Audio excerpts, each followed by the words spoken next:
in that moment, it was absolutely noticeable to those people who'd been excluded from the coronation that nobody, let alone Kate, curtsied to Queen Camilla. Camilla still wore the crown.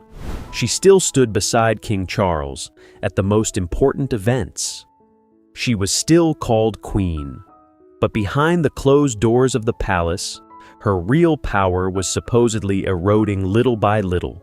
There were no official announcements, no public arguments, no scenes of Charles asking Camilla to leave the palace. Instead, a colder, more subtle transfer of power was taking place in silence. Important meetings no longer passed through Camilla's office. Advisors began shifting their attention to Princess Catherine. Strategic tasks were quietly redistributed, and Prince William and Catherine were being placed directly at the center of the monarchy's future plans. In other words, Charles didn't take the crown from Camilla's head.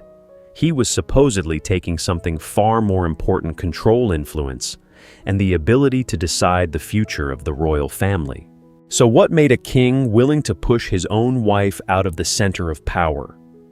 And why was Catherine chosen to replace her? If you're new to the channel, subscribe now and turn on notifications, because the story behind this change is far more shocking than what the palace wants the public to see.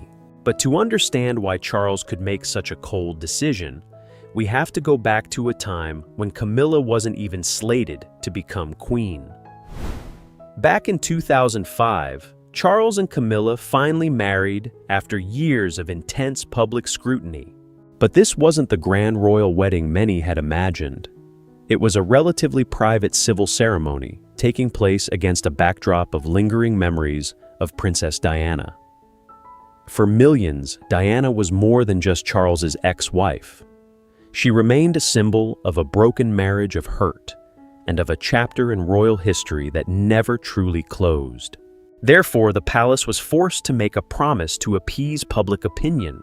Camilla would become Charles's wife, but upon his ascension to the throne, she was expected not to use the title queen. Instead, she would be referred to as princess consort.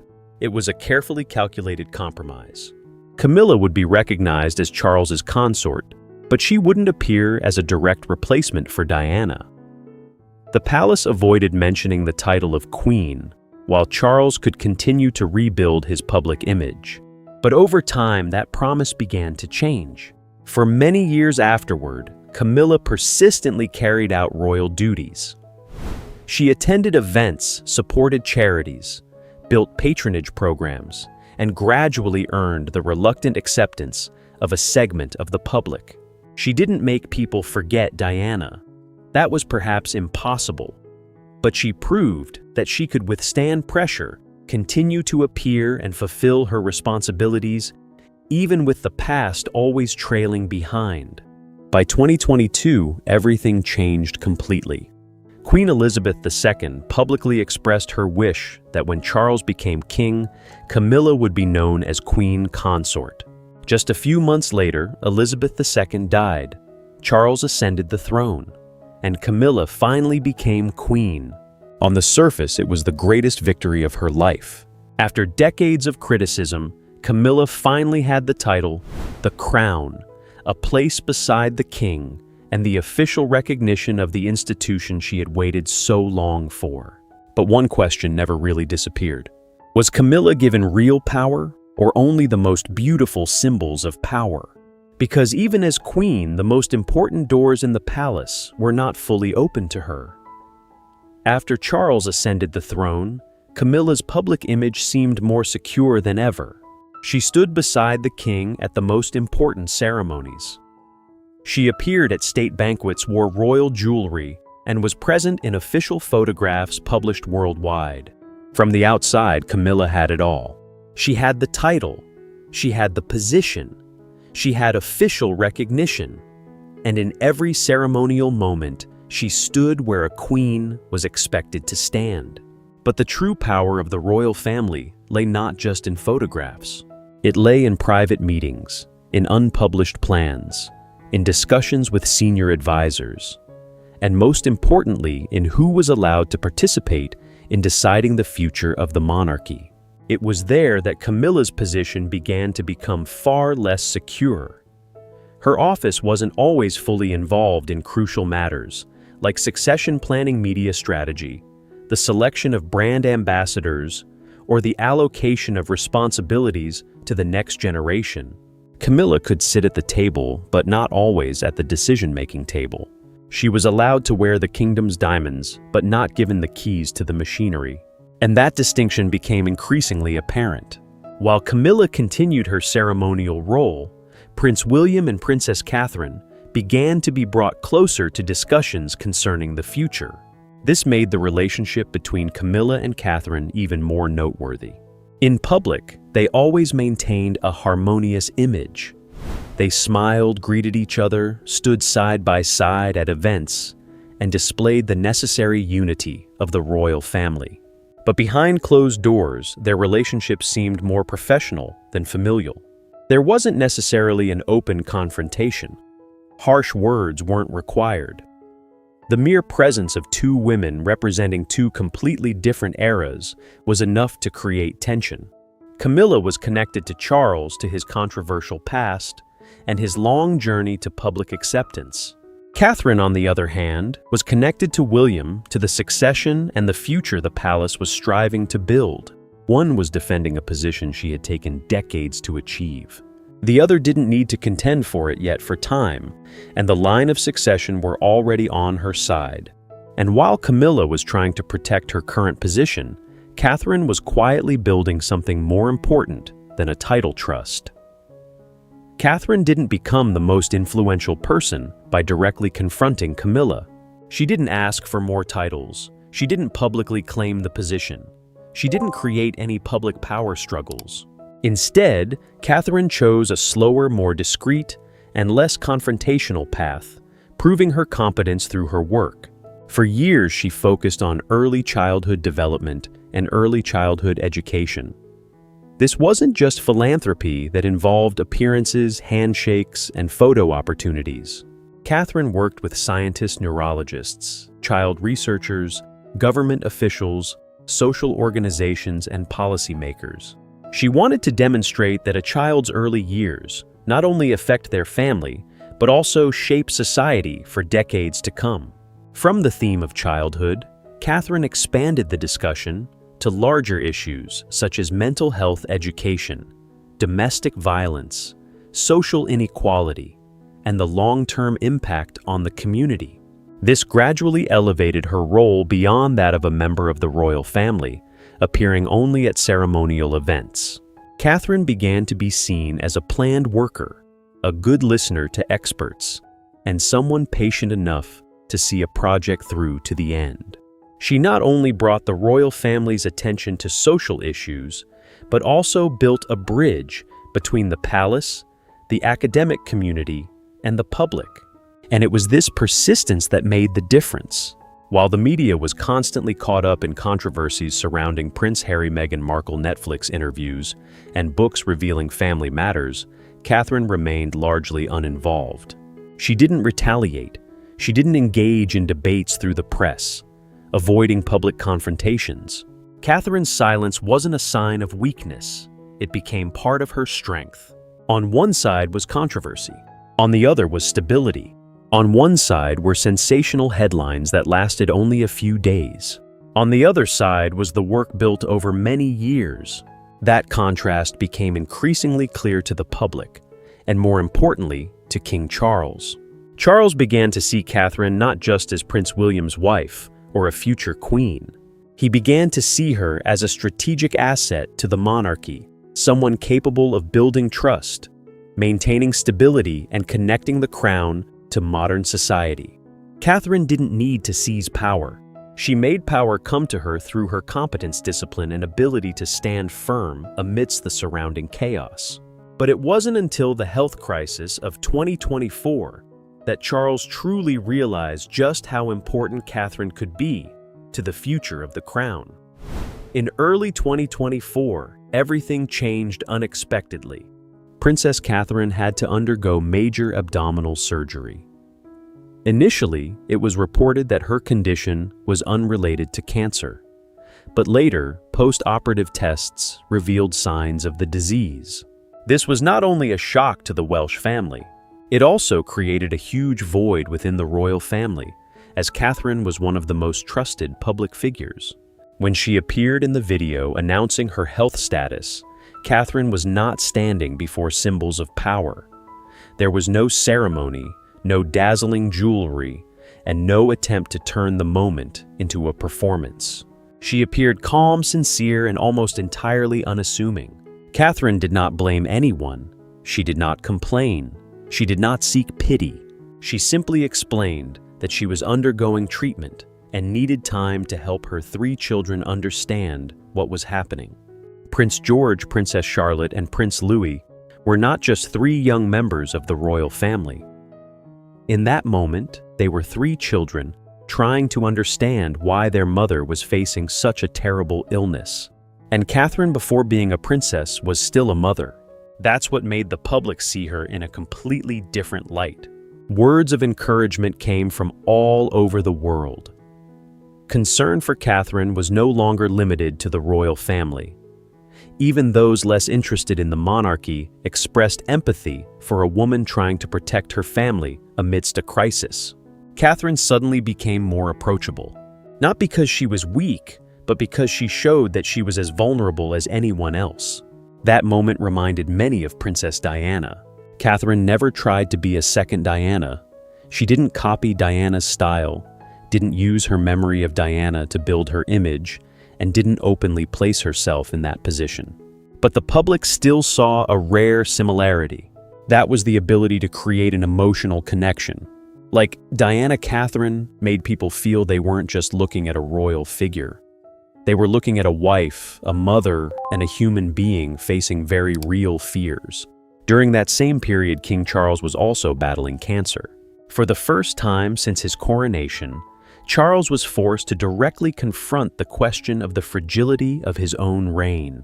If his health continued to deteriorate, who would maintain stability? Who could protect the royal family amidst the crisis? Who could inspire public confidence in the monarchy after his time? The answer became increasingly clear. Prince William held the position of heir, but Catherine possessed something no decree could create: the genuine affection and trust of the public. Her health crisis did not weaken Catherine in Charles's eyes. On the contrary, the way she faced it proved that she could stand firm in the most difficult times. And as Catherine gradually returned to a stronger position than before, Camilla began to realize that the doors that had once been open to her were silently closing. By the end of 2024 and into 2025, the changes in the palace were no longer just a feeling. King Charles began restructuring the royal apparatus in a quiet but systematic way. There was no press release declaring that Camilla's power was diminishing, no public decree granting Catherine more power. But the small changes in schedules, personnel, and access spoke louder than any official declaration. Catherine began being invited to higher-level discussions. Advisors no longer worked through traditional channels. They began communicating directly with the offices of Prince William and Princess Catherine on matters concerning the image strategy and future of the monarchy. Catherine's important speeches received more attention from Charles. Several high-level representation opportunities were offered to her. Initiatives led by Catherine also received greater attention from the center of power. That shows a very clear shift. Catherine is no longer just being prepared for the day she becomes queen. She is being brought into the system as a necessary figure in the present. This shift is also reflected in the areas of royal patronage. Some areas once closely associated with Camilla are reportedly beginning to shift toward Catherine, particularly arts, literature, hospitals, social programs, and initiatives with high public value. To outsiders, this might just be a change in schedule. But within the royal family, a patronymic title has never been merely symbolic. It creates a network of relationships. It determines who gets access to major organizations, who gets public appearances, and who has the opportunity to build a personal mark on the history of the crown. Each patronymic is part of the influence. Each assigned task is part of the legacy. Therefore, as Catherine took on more responsibilities, Camilla wasn't just losing a few public appearances. She was losing ground in areas that had defined her role and value within the royal family. Charles seemed to understand this perfectly. He began acting as Catherine's direct mentor. He paid attention to her important speeches. He facilitated her access to higher-level events. He brought her closer to the network of advisors and discussions, previously reserved for a very small group around the king. This was no longer mere familial support. It was more like leadership preparation. Charles was gradually helping Catherine understand how the system worked, how to handle crises, and how to balance public image with institutional responsibilities. Prince William was the heir to the throne, but Catherine was being prepared to stand beside him, not only in ceremony, but also in decisions that would shape the future. In Charles's eyes, she was no longer just the queen of a dynasty yet to begin. She had become an integral part of the current dynasty. And it was then that Camilla began to understand that what was happening was not a temporary adjustment. Her position was being rewritten. Camilla could accept a few minor changes, but when she realized her entire role was shrinking, she decided to make one last request. She no longer wanted private reassurances. She would no longer accept vague promises that her position was secure. Camilla wanted a formal written guarantee. This demand wasn't just about the title of queen. She wanted to know exactly how her rank would be maintained, which duties would remain within her office, which patronymic titles wouldn't be transferred, and whether she would still have access to senior advisors for the remainder of Charles's reign. More importantly, Camilla wanted a clear limit on Catherine's expanding role. She understood that Catherine didn't need to directly challenge her. If the palace continued to shift more responsibilities, more networks, and more access to William and Catherine, Camilla's position would automatically be diminished. Angela Levin was mentioned as someone with information regarding the inner workings of the palace. Camilla's demands made it clear to her advisors that she was no longer concerned about her public image. She was fearful for the very existence of her role. After decades of opposition, Camilla had persevered to gain acceptance. She endured harsh headlines. She lived in Diana's shadow. She fulfilled royal duties and steadily built a seemingly unassailable position. Finally, she became queen. But now Camilla's greatest fear wasn't losing the title. It was retaining it, but being reduced to a purely ceremonial figure. She could continue to stand beside the king. She could continue to appear in official photographs. She could continue to wear royal jewelry. But if all important decisions were passed to Catherine, the crown would become merely symbolic. Camilla's request was ultimately denied. The palace reportedly refused to sign any document that could guarantee her lasting power or influence. The reason given was chilling but clear. The monarchy had to remain flexible. It had to be able to adapt to public opinion, adjust duties as members' health fluctuated, and prepare for succession without being bound by a personal agreement. William was the heir to the throne. Catherine was the figure being groomed to stand beside him. Any document protecting Camilla's power could tie Charles's hands in the present and restrict William in the future. The implicit message was almost unmistakable. Camilla could retain the title of queen, but no one would guarantee that she would retain the power that came with it. It was a failure that needed no announcement, no vote, no decree of demotion. There were no images of Camilla leaving a meeting in tears. Only a request was sent, and a cold reply returned. Camilla's reaction wasn't a public outburst either. She didn't yell at staff. She didn't directly attack Catherine. She didn't turn internal disagreements into a media war. Instead, she remained silent. But it wasn't the silence of someone who had accepted defeat. It was the cold, heavy, and angry silence of someone who understood that the position she had fought her whole life to achieve was shrinking just as she reached the pinnacle. However, the decision to reject Camilla wasn't solely about Catherine. Behind Charles's choice lay a memory the palace never truly escaped: Princess Diana. Diana passed away in 1997, but her memory continues to be present in how the public views the monarchy. It influences how people judge Charles, how they react to Camilla, and the ever-growing expectations placed on Catherine. Diana no longer appears in private meetings. She no longer has a voice in palace decisions, but her image remains a benchmark against which every subsequent member of the royal family is compared. For Camilla, it's a shadow that has never completely disappeared. Even though she has completed her duties, built patronage programs, and spent years gradually regaining respect, a segment of the public still sees her through the wounds of the past. Every time Camilla appears alongside Charles, the memory of her broken marriage to Diana is brought up. Every time she is given another title, an old question returns. Has Camilla truly won the public's affection, or have they simply learned to accept her presence? Tina Brown has been mentioned in discussions suggesting that the royal family hasn't fully recovered from the wounds of the 1990s. These wounds aren't just in the public memory. They've shaped how the palace handles crises, how Charles protects the image of the dynasty, and how William and Catherine's future is being prepared. Catherine never openly tried to become a second Diana. She didn't copy Diana's style of dress to gain attention. She didn't use the story of her deceased mother-in-law to build power. And she didn't make herself a symbol of opposition to Camilla. But the public still sees in Catherine qualities reminiscent of Diana.